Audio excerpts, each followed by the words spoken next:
With entrepreneurs spending their time and energy hustling, it's no wonder that so many of them are breaking down and feeling unfulfilled in their lives, despite reaching their career and financial goals. And maybe that's you.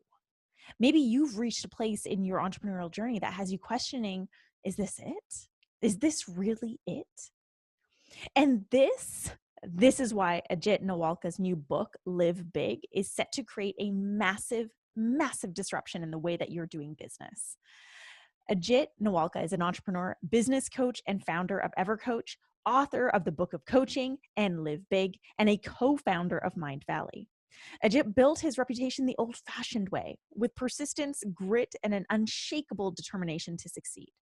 Having been raised in India, sharing a roof with 21 other members of his family, he went beyond what he was expected to achieve.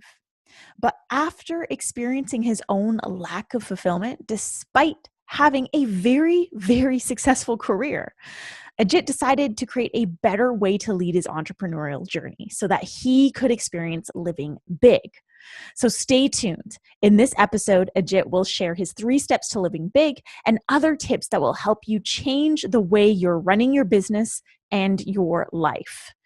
And if you're new to the Love Punch podcast, I want you to pause right here, hit subscribe, drop a rating and review, and then continue going on. Welcome to Love Punch, where I'm challenging leaders, entrepreneurs, and creatives to make a lasting impact. I'm your host, Ruby Fremont, and I'm here as a catalyst for you, the new generation of thought leaders. Join me each week as I dive into raw conversations with real impact makers. I am super excited to have Ajit here with us today. We are going to be talking about the art of living big. So Ajit, I would love for you to just explain to our listeners, what does that even mean, living big? First of all, very excited to be here, Ruby, on the Love Punch podcast. And the art of living big, or just living big, simply means having the choice, or having the choice of really being able to say, hey, what is it in the area of my life or the different perspectives of my life? Do I get to choose and live it the way I want to? What I've found is entrepreneurs especially tend to make the choice of saying, all right, I'm going to prioritize my career. I'm going to prioritize my business. I'm going to prioritize the impact that I create out in the world or the great recognition that I get. And they forget about everything else that life has to offer. Travel, friendships, partnerships, relationships, kids, so on and so forth. There's so much to discover: health, wellness, well-being, and so forth. There's so much life has to offer, but especially entrepreneurs or high-performing professionals tend to skip out on that and tend to just focus on their career and validation from the outside world. And that's my invitation in Live Big, is that you don't have to choose. You don't have to choose to go, oh, I can either have a great career or I can have a great relationship. You can have it all. And that's my invitation in Live Big. That's what the understanding of Live Big for me is. Right. And it's interesting because I feel like there's a lot of talk in the entrepreneurial industry of having to hustle all the fucking time. Like hustle while you sleep, hustle on the weekends, hustle if you want to achieve anything. And it's, I've been seeing fellow entrepreneurs get literally sick over this. And I myself have fallen victim to this. I had adrenal fatigue 2 years ago that took me 8 months to recover from. And so this this way of living big, what you're really saying is we don't have to hustle?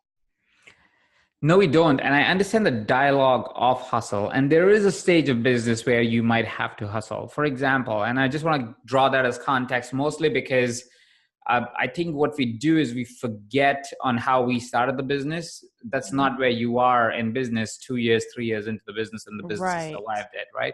So when you start the business, you have to hustle. But that's mostly because you're trying to make ends meet.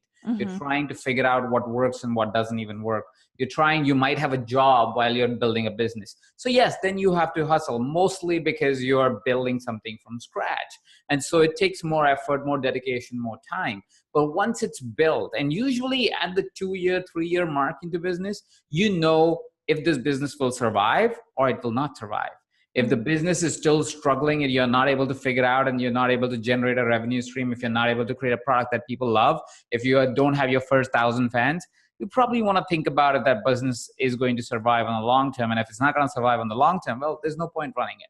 Right. Right. So the intent or the understanding should be that if in the first 2-3 years of the business of you putting full-time effort into it, I'm not talking about if you're doing part-time, it might take a little bit more because it really depends on the effort of the point really is if you figured out your product and people love your product, you should be able to create a business in the scope of first 2-3 years to a place where you don't have to hustle anymore.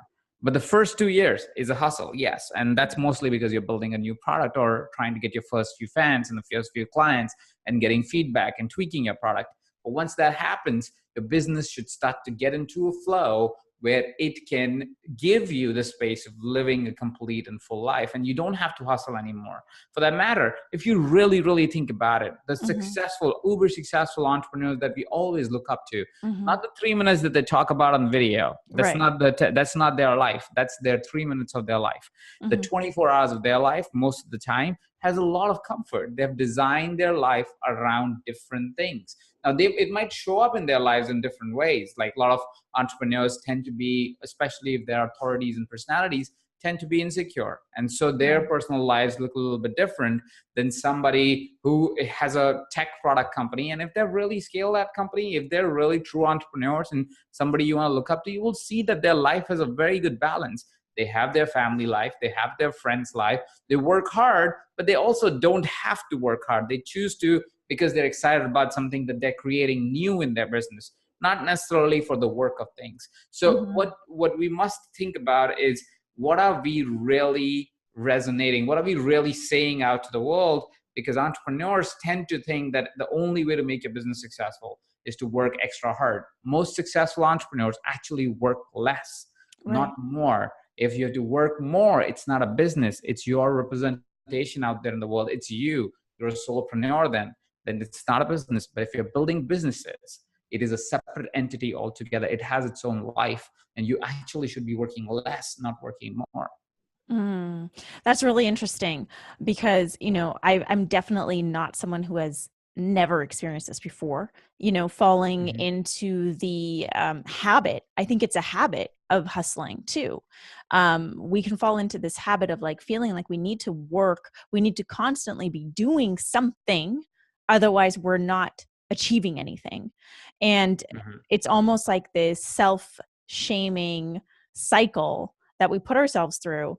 And, at what point do we make that shift? Like, I know you said that there's the first 2 years we hustle, we build the foundation basically, but how do we get out of that hustle mode if we've really cultivated a habit around it? So there's two parts to it. Firstly, it's a choice that you make. So if it's a habit, it's a choice that you've made and you're happy with that choice, you're happy with that choice. And I have no complaints towards that. There's still other ways to be able to live big and create more systems and optimize yourself and to be able to really go, what is your effort going into? So even if it's your habit, you want to ask, what the heck are you doing, right? Because a lot of times your habit is the most meaningless part of your business. It is the items that really don't need your time is what you're doing. It's the items that really don't move the needle at all is what you're doing. And that habit, think about that. Like if you really want to hustle, if that's what you want your life to look like and that's the choice you're making, at least make it solid enough that you do tasks, you do things that are actually useful, that actually move the needle, that actually propel you to a greater reality or whatever that is for you. Right. Not just like living on social media and posting and this is what entrepreneurs' life look like right now. And that is always on their phones. Cute. It's really nice and cute, but that's not required. It's not, you don't have to do that. Right. And I mean, you should still wear your personal brands and so forth. So maybe a little bit, but you don't have to spend half your day doing that. Right. What happens worse than that is that you tend to do or have the hustle habit, not because you want to hustle internally, it's because what the world is presenting to you. What I've seen entrepreneurs tend to do is they tend to compare a crap ton to other entrepreneurs, right? Oh, their social media. Oh, they are posting 3 times a day. I must post 3 times a day. Well, why? Right? Because they are doing it and they are doing it because somebody else is doing it or some philosophy, some study some undirected message without enough thought, just because they want to be busy, because they don't want to deal with the other emotions of life that life has to offer. Sit in a meditation or be on Instagram. Well, be on Instagram any day, right? It's more effortless. It's nothing. You just scroll, right? So Mm-hmm. it's easier. So we make the easier path, but does that give you the life that you always want? Or does that create unnecessary stress, emotional tension, a strain on your personal life? So the being of live big came from me being in a place of being extremely busy. That was Mm-hmm. the first reality. And at that point, it wasn't called live big. It was more a journey for myself. Is Right. go, hey, listen, I'm running this phenomenal company. I was running Mind Valley. I was the CEO of the company at that point, running this phenomenal company, which is serving so many people. Mm-hmm. And I had only one thing really sorted in my life at that time, which was my career. I was Right. working 12, 14 hours a day. I was really building this great company. I was super excited and pumped about it. And the thing was, there's nothing else in my life that was exciting me, which is also why I was working 12 to 14 hours a Mm-hmm. day, like an escape mechanism almost. Mm-hmm. And me going, what do I do? What else will I do? What do I do going home? Well, if I go home, maybe I'll start writing something, because now it's 9 o'clock in the night. So being in office doesn't sound right. Right. Right. But still at home, it wasn't that I was doing something else. I was still working, and I would start the Mm-hmm. first thing in the morning that I had lost my health in that, and all that. My relationship was gone. I didn't have a relationship with my family, and so on and so forth. A whole disaster. If you looked at a full life, I didn't have Mm-hmm. a full life. I just had a great career, which I absolutely loved, and I was very purposeful about it. So you could be really purposeful and forget about yourself in the process. That was Mm. my truth at a point. So that started me on a journey of really trying to figure out, what is it that I really want? What's the life that I want to create? I'm a very intentional person. I've been able to create whatever I've intended to create in my life, right? Mm-hmm. So I said, okay, if I don't know what I want, I will never create it. So let me figure out what I want. And that sent me out on the journey of really finding what was true to me, what was honest to me, what I felt was living big is, which in my opinion now, and as I express it, if somebody asks, is all about choice. The Right. ability to be able to choose is what living big really means for me. And so I said, okay, I didn't have a choice at that time. How do I create that and be able to create a successful business as well from scratch? Is what my intentionality came from. That's where I came from. I'm like, okay, if I really want to do this, I should be able to do it anytime, any way, and I should be able to give it to somebody if somebody chooses to have the same Mm-hmm. experience, right? And that got me to go on a journey of living big. Unfortunately, what had happened, it is during the process of while I was discovering, there was a very good friend of mine who was also a very successful entrepreneur, but because of how isolated she had become, and this only we learned after her passing, how isolated she had become, she took her own life. So Wow. that was, in a way, if you think about it, could be, and you would see this, it's an increasing pattern where we Mm-hmm. see people like Anthony Bourdain or Kate Mm-hmm. Spade. Now the recent erratic comments from Elon Musk, Mm-hmm. these are not happy signs for entrepreneurs. These are not signs which get you excited to say, hey, yes, I want to be an entrepreneur. It doesn't. And entrepreneurship was never about being stressful or being stressed and being depressed Yeah. or It was being about alone. freedom. It was about It, creating a different way and a different path for exactly. ourselves. Yeah. Exactly. It was about finding more joy, more purpose, Mm-hmm. more passion, living more fully. When did it become about the stresses that the world comes in and Mm-hmm. brings onto you? When did it become about psychological, emotional, physical strains on our body? Yes, that has to happen a little bit, but in more like a challenging, fun way, not in a way where it kills us in a way, right? Mm-hmm. So so that happened, and that threw me also further into the journey of saying there has to be a better way. It cannot be the truth of our lives that if we want to create something beautiful, we must sacrifice our souls for it. I Mm-hmm. just didn't think that could be the case, and that sent me on this journey of really finding ways of first figuring out what are some of the things, what are some key principles that people have used to optimize themselves, optimize their lives, question their lives. Then go ahead and I tested that in my companies and my different organizations that I partnered with or worked with or coached or consulted on, and really tried to figure out what are some key principles that somebody can think about and will probably transform the way they think about how they think about their business and their life. And Mm-hmm. as they do that, they will be able to create the life they want to give, they Mm-hmm. want to create for themselves. And that's really what the book is all about. The book is all about an invitation, a perspective shift, an insight that will allow you to ask a very different question than what you're asking, really evaluate and have a different answer because of the experiences that I share, the stories that I share, the dialogue that I bring in from other people who you may already look up to. You just don't know their philosophies as of now, to how do they live a big life while creating phenomenal companies and really great adventures.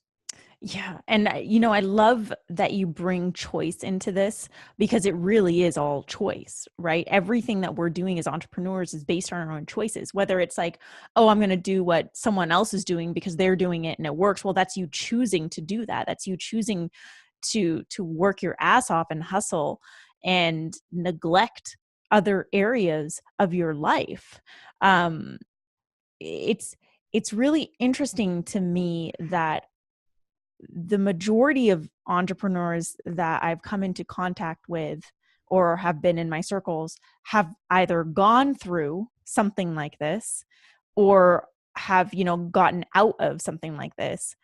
It just seems to be like this thing that we fall into. Why do you think it's so prevalent nowadays, like in the entrepreneurial space? Why is it so prevalent to like have this belief that we have to work our asses off to get shit done, and in order to do that we need to create quote unquote sacrifices? I need to sacrifice my relationships, I need to sacrifice my friendships, I need to sacrifice, oh, I'm not going to go out with my friends tonight because I really need to write this thing.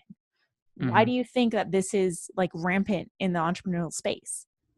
Well, there are multiple reasons for it. One is the society or the dialogue that the world shares with us, right? You look at the Gary Vee's of the world and you go, Mm, oh, he's working 18-hour days, only to realize that if you actually meet the guy, he's just an energetic dude. He doesn't work 18-hour days. It's nobody does. It will be stupid if he works 18-hour days. Nobody has to do that. He has a 1,000-person company running the unit for him. He's not the guy who's running all the shows. He's the CEO of the company, which mostly involves him sitting around making decisions than actually doing the work. Very mm, different comparison. Him actually going out, meeting people. That has nothing to do with him sitting across a computer and looking at other people's social media profile. That's not what he is. right. I mean, I don't know the guy. I don't know what he's doing. But at the same point of time, what I'm trying to say is that most of us look at other people and go, okay, that's what they're doing, so I Mm, must do that, because that must be the secret to mhm. success. Firstly, we only see their outside and think their inside looks exactly how we expect it to look like. We Right. all know how success looks like, but none of us actually know how success feels like, right? Because and when you don't know what success should feel like to you, what you do is you start chasing what success looks like, right? Mhm, And when success looks like is somebody else's destination, never your own destination. mhm, Most of the time, how do you define success? You go, oh, when I have that house, that car, that building, that office, that people. Why do you have that as goals? Well, that feels good, or that sounds good. Even mhm. worse, or either of those answers are really terrible, because that's not the way to pick your goal. Right. And goals should be something that you really truly feel aligned to. You feel it's meeting a purpose of your life, of your soul, of your determinant of success, not because somebody else did so. So first is the societal definition of success that pushes us into a corner and tries to get us to live up to a certain expectation that we never Mhm. actually had of ourselves. Somebody else has of ourselves, and we just keep chasing it. And Right. because we keep chasing it, it becomes like the thing that we got to do. And so now, well, how do you do that? You go hustle, right? And that Mhm, becomes the first reason why we tend to hustle. mhm, Second reason tends to become for this hustle is because we don't actually create as much as we create in our businesses, right? And by create, I mean create in life other than our mhm, businesses. How many of us actually have schedules of playtime? mhm, Right? How many of us actually say, hey, you know what? I'm going to work 4 hours a day and the rest of my time is dedicated to my life. And in my life, these are the other things I'm dedicating it to. Here mhm. is what this is a real experiment I did on my own life, Yeah. right? Initially, when I said, all right, I'm going to work, because I wanted to try out different formats of living big, right? And one of the key formats of living big is choice. And Mhm, choice means that I must be able to choose how much I want to work or how much time I want to spend in my office. So I said, all right, I only want to spend 16 hours a week actually doing something, which mhm, means I will do 4 days a week for 4 hours a day. And that's it. That's as much time I actually want to do work, mhm, right?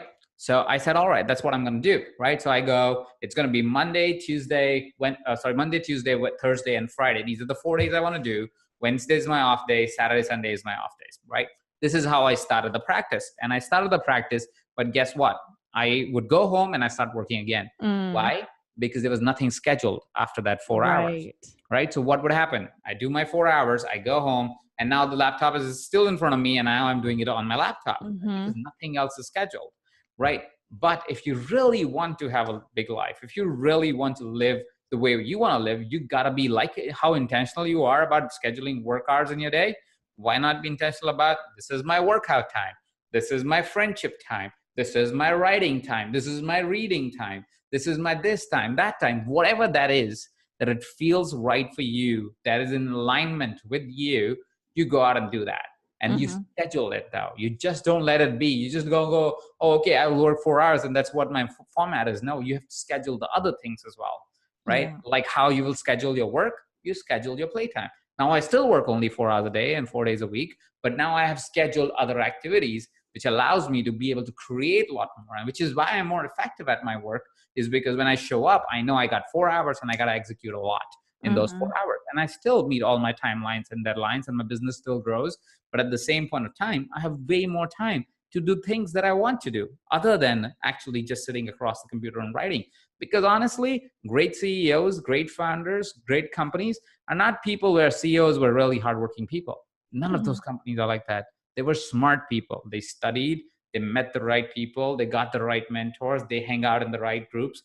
That's how great companies are built. Not because you could outwork anybody else. This is not a job. This is a Mm-hmm. business. It is not about the number of hours you put into your work. It's about what you put into those hours is what really makes you a Mm. successful entrepreneur and successful CEO. Nothing to do with the hours you put into your work. No way. Yeah. I feel like sometimes people wear the amount of hours like a badge of honor. Like, oh, I work, like 70 hours a week. It's like, cool. That's not what I desire at all. And, and the idea of success too is interesting because this is something that I've toyed around in my own life is what do I define as success? What's important for me? And for me, the distinction is very much not just money. Like it's my lifestyle. It's the fulfillment I experience in my day-to-day life, whether it's in my career, in my personal life, in my relationships, in my extracurricular activities, but all of that put together. And I think a lot of people don't take into consideration or don't take the time to even think about like, what does success really look like for me? And then they reach that point in their career where they're making, the 6, 7, 8 figures that they've been desiring to make, and they feel empty and they feel unfulfilled. So, this book that you've written is so, so important. And it's come at such a timely moment for so many entrepreneurs because I feel like there's a lot of people who are experiencing this right now and who desire more, but don't necessarily know how to get themselves out of the lifestyle, the hustling lifestyle that they've created. So what would you recommend to those people? Because I bet you there are some of those people listening right now. Like, what do you recommend for them to do to start pivoting away from that and more into a life where they are truly living big? So it'll be a little hard to answer the complete answer to that question because everybody is different. So I don't know what Mm-hmm. is the demon that you've created that gets you. I mean by your listeners, Yeah. like you don't know what's the lifestyle that you've created, which always requires you. Uh, it really depends. It changes from person to person, but generally, as a rule of thumb, the first thing that you have to do is to get really clear on what does it mean for you to live the complete life, the big life, or Mm. however you want to call it in context of whatever makes it more sensible to you. What is it that you want to create? Because the thing is, we don't create anything that we can't imagine. Mm-hmm. And sometimes our imagination is limited, but that's okay. That's why you go out and meet other people. That's why you interact with the world, not to take their bullshit, but to take Yeah. inspiration from the world outside, right? You can capture whatever you want. You want to Mm-hmm. capture the inspiration and go, oh, okay, that sounds really fascinating. This sounds really interesting. And then you take that, and then you also go inside you and see what's true to you and find that. And that's the first step to really creating whatever you want to create in life, is to get really clear as to what are you going to create. And it's okay if it's a temporary clarity, Mm-hmm. because it always evolves like life will. Life is not a goal, it's a dance. You don't Mm-hmm. wait for the dance to end, you dance with the dance, and you enjoy the dance, right? And so that's how you create your life. It's like a dance, and you're always getting better at your dance, and nobody wants the dance to end, because that will mean death in a way, Mm-hmm. right? So you don't want the dance to end. You want to enjoy the dance. And that's what you think about when you create something, is to say, hey, this looks beautiful in this moment. Let's create this. And then when you're there, you will find something else beautiful, and you will create that, and then some more, and then some more, and then some more. And that's Mm-hmm. beautiful as a journey itself. Now, once you know which direction you're going, is where you start to create a plan around how will that become a reality. Often we go, all right, so this is what we do with goals as well, a lot of times, Right. right? We write down our goals. So we go, okay, every day I'll write down my goals, and then we forget about it, right? And we write down, and we write down, and we write down. We think it'll just manifest itself. It never Right. manifests itself. You write down your goal, and then you write a plan for it. That's how Mm-hmm. you manifest for it. You create these plans, and you keep creating these plans, and one of those plans is going to stick. And that plan is the plan that will actually go forward in life, right? That's Mm-hmm. the same way of creating intentionality. And the outcome that you want for your life is, you start by saying, hey, this is what I want my life to look like, and here is how I'll get there. It'll take 3 months, it'll take 6 months, it'll take 6 years. It doesn't matter. Whatever the timeline that seems and feels right to you, you create that plan, and then Mm-hmm. you start executing towards that plan. That's the simplest path that I could give Right. at this point, but it is much more complex than that, in context of the fears and the demons and the challenges and Right. the perspectives that you need to be able to execute towards that plan. But generally, if you follow this 3-step structure, you should be moving towards creating a great life for yourself. Mm-hmm. Mm-hmm. That's super helpful. And, I feel like as long as we are taking action towards that, it becomes easier to navigate those fears and the belief systems that are deterring us, because at least we're doing something to chip away at them. At least we're moving in a different direction. It's very much like what you were saying about your 4-day work week, and how you just decided, this is what I want my work week to look like. These are the hours I want to work. These are the days I want to work. And I bet there was a lot of shit that went into, even like with your mindset and everything that went into Absolutely. making this work, but you got really clear on how you wanted it to look. And you're right, like, we need to know what it is that we're running towards. And I think a lot of people get caught up in the tunnel vision of, this is what I want my business to look like. Mm-hmm. Cool. What about the rest of your life?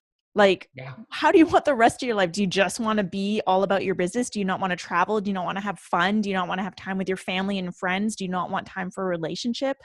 And all of these things greatly impact your ability to create a thriving business too, because I feel like it all feeds each other. And when we have this fulfilling life, um, it helps you create a more impactful business. So I'm curious to know if that's been true for you. Like, when you made this shift and started living big, did you notice a difference in the impact that you're able to create through your business?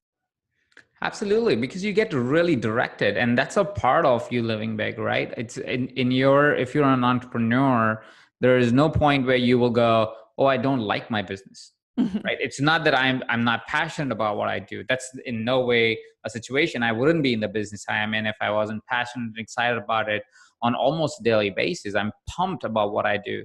But at the same point of time, I just want the balance as well, to be able to do even better in my business.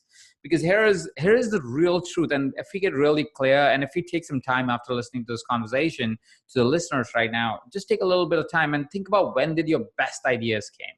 Mm, When was it that you came up with your best business idea? Was it when you were working in your business, or when you were just hanging out? Was it mhm, in the shower, in the bathtub, while you were on a swim, working out, anything else that you were doing? You were doing something else is when your best business idea came. You mhm, were at a seminar is when your best business idea came. It wasn't when you were working on your business. It wasn't on your laptop while you were writing. That's not where best ideas come from. Best ideas come when your brain has space to process all the information that it's gathering on a minute by minute, second by second level on your subconscious.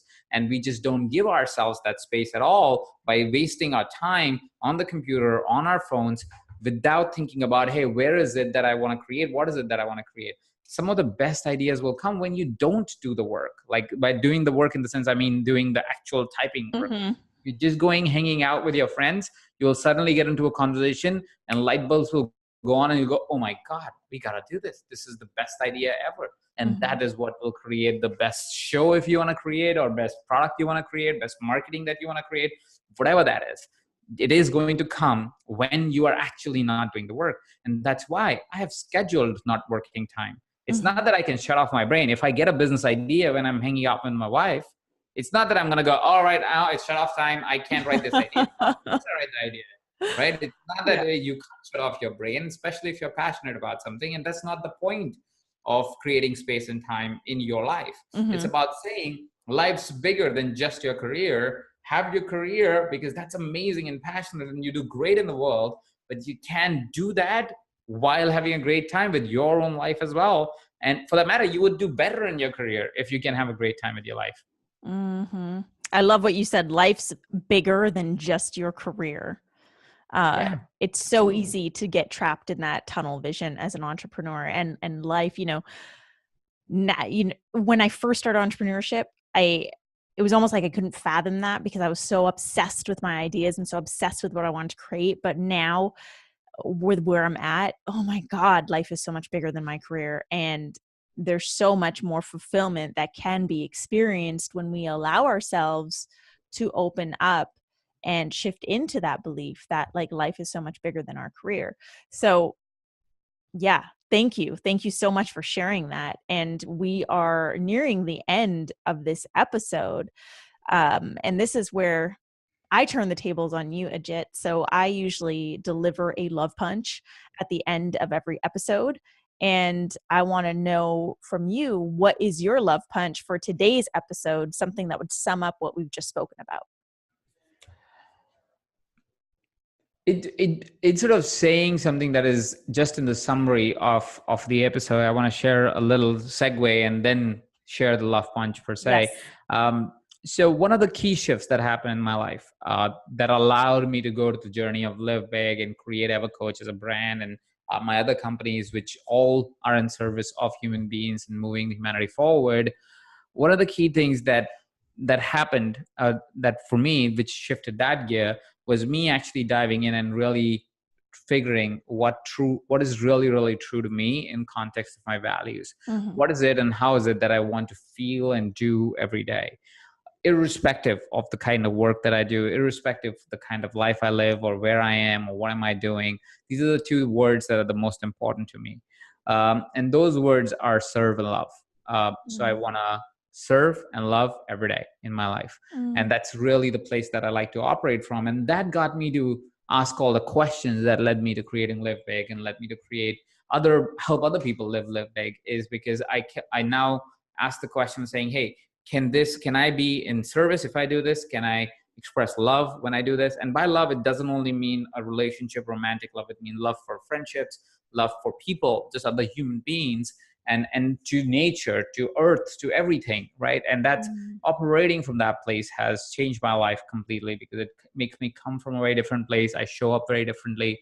I act very differently. I think of products very differently. I think of my life very differently. And so my message at the end of this conversation, especially for your audience, will be to serve and love every day. I love that. That's super powerful and such a beautiful reminder. Thank you so much. Um, Ajit, I would love for you to tell our listeners how they can stalk you online. Well, the best way would be to go livebigthebook.com, Perfect. livebigthebook.com, LIVEBIGTHEBOOK, livebigthebook.com. And it will take you to a website which has all my social media channels, email address if you want to reach out to me personally, ways to get your hands on the book, and so on and so forth. Awesome. And I will include that in the show notes so you guys can get your hands on this book. Ajit, thank you so much for sharing about your book and your knowledge and what you've been through and experienced, and this very important pivot that you've created in your life. It's such an inspiration. As a fellow entrepreneur, I really, really deeply admire this and really look forward to reading the book. Um, Thank you. Thank you very but much. I also really look forward to seeing entrepreneurship uh, shift into a different space, back into the space of, why it was there in the first place, to bring us more freedom, to bring ourselves more freedom, to bring ourselves more joy, and space to like just be. So thank you so much. Your work is of great importance. To our listeners, I want to say thank you for joining us for today's episode of Love Punch, where I'm challenging thought leaders, influencers, and entrepreneurs like you to make a lasting impact. If you have any questions or just want to say hi, please reach out to me on social. My handle is at I am Ruby, and I will see you back here next week with a brand new episode of Love Punch.